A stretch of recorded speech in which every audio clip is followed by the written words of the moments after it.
بنگلہ دیش کو بھارت نے جو ہے نا اپنی کوئی کالونی سمجھ لیا، جیسے سکم تھا، بھوٹان تھا، یا اور اس طرح کی وہ ریاستیں ہڑپ کرتا رہا ہے، جیسے کشمیر کو وہ ہڑپ کرنے کی کوشش کر رہا ہے،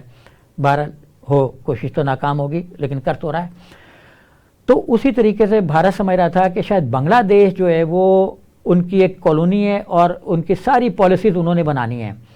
اور ابھی ایک وہاں پہ کتاب شائع ہوئی ہے جس کا میں ذکر کروں گا، کہ اس کتاب میں یہ ہے کہ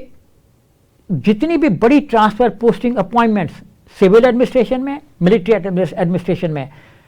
شیخ حسینہ واجد صاحبہ کر رہی ہیں، وہ ساری کی ساری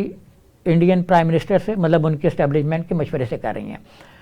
اور اسی کو لے کر وہاں پہ ایک بڑی موومنٹ لانچ ہوئی ہے، جو اس وقت میڈیا میں، ہمارے میڈیا کی تو نظر ابھی اس پہ نہیں گئی کیونکہ ہم ابھی اپنے اندر ذرا غور زیادہ فرما رہے ہیں. تو جو ان کا میڈیا، اس میں یہ چیزیں بڑے تواتر کے ساتھ آ رہی ہیں کہ بائی کاٹ انڈیا، مطلب بھارت کی کموڈیٹیز کا، بھارت کی مصنوعات کا، بھارت کی ساڑی کا، مطلب ساڑیاں بہت زیادہ استعمال ہوتی ہوں گی بنگلہ دیش میں، تو وہ کہہ رہے ہیں کہ ان ساڑیوں کا بھی بائیکاٹ کیا جائے. اب حسینہ واجد صاحبہ جو ہیں وہ چونکہ بہت قریب ہیں، اور آپ کو تو پتہ ہے کہ وہ بڑا وارم ویلکم ان کو ملا جب وہ انڈیا گئیں، اور مودی صاحب جب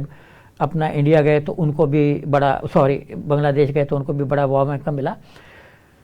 تو حسینہ واجد صاحبہ نے یہ کہنا شروع کر دیا کہ اپنے گھر میں تو دیکھو تمہاری شریک حیات نے ساڑی پہنی ہوئی ہے، تو پہلے تو اس کو بھی جلاؤ. تو مطلب جتنے بھی گھر میں جو انڈیا کا امپورٹڈ سامان ہے اس کو آگ لگا دو، پھر اینٹی انڈیا موومنٹ شروع کرو. لیکن بہرحال اس کے پیچھے چونکہ احساس محرومی ہے، آزادی کا ایک تصور ہے کہ ہم کب تک انڈین کالونی رہ کر رہیں گے. تو یہ جو بائیکاٹ کی موومنٹ ہے